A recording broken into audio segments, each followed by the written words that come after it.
খুব সামান্য কিছু দিয়ে ইফতার করতে কার কার ভালো লাগে। ইফতারিতে তো প্রতিদিনই আমরা ভাজা পোড়া খেয়ে থাকি। চপ, বেগুনি, পেঁয়াজু এগুলো তো প্রতিদিনই খাওয়া হয়। একদিন একটু স্যারের কথায় অন্যরকম ইফতার আইটেম তৈরি করলাম।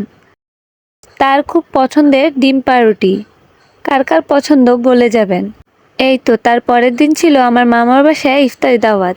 আপুকে প্রথমেই বলেছিলাম আমরা কিন্তু অন্য কিছু খাবো না, আপুর হাতের মজাদার খিচুড়ি, ভর্তা আর মাংস খাবো। তো আপু যেই কথা সেই কাজ, আমাদের জন্য ভর্তা, খিচুড়ি আর মাংসের আইটেম করে নিল। খাওয়া দাওয়া শেষ করে বাসায় চলে আসলাম। আচ্ছা, এই ডালটা কে কে চিনেন বলেন তো? এটার নাম নাকি মাসকালাই ডাল। এই ডালটা আগে আমার দাদু সুস্থ থাকতে খুব রান্না করত, কিন্তু দাদু অসুস্থ হয়ে যাওয়ার পর আর এই ডালটা খাওয়া হয়নি। তাই গতকাল বলেছিলাম এই ডালটা আনতে। ডালটা আনার পর এটা কিভাবে রান্না করা হয় তাও জানতাম না। অনেক কষ্টে ইউটিউব ঘেটে ঘেটে তারপর রান্না করলাম। এটাকে আমি প্রথমেই টেলে নিয়েছি। দাদুকে জিজ্ঞেস করেছিলাম এই ডালটা কিভাবে রান্না করা হয়। দাদু যেহেতু অসুস্থ সেভাবে ঠিকমতো বলতে পারেনি, তবুও আমি যেতটুকু বুঝেছি সেই অনুযায়ী রান্না বসিয়ে দিলাম। আচ্ছা, মাসকালাই ডাল কে কে খেয়েছেন আর আপনাদের কাছে কেমন লাগে সেটা অবশ্যই বলে যাবেন। এই ডালটা নাকি আমার ভাইয়ের খুব পছন্দের ডাল।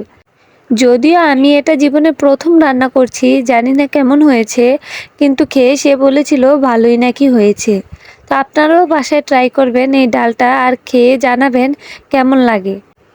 সুন্দর মতো ডাল আর তার সাথে ভর্তা ভাজি হলে আমার কিন্তু আর কিছুই লাগে না। সেদিন ডালের সাথে রান্না করেছিলাম ঢেঁড়স ভাজি। ঈদের কিন্তু আর বেশি দিন নাই, কাদের কাদের মার্কেটিং হয়েছে তা কিন্তু জানিয়ে যাবেন।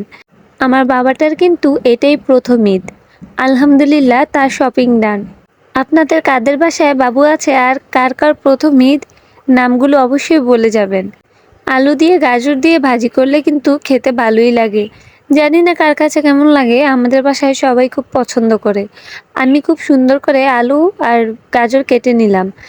আর এই তো তারপর সবাই মিলে বসে ফল খাবো। সারাদিন যেহেতু রোজা রাখা হয়, ইফতারের পর সবাই ট্রাই করবেন খেজুর আর ফল খাওয়ার জন্য।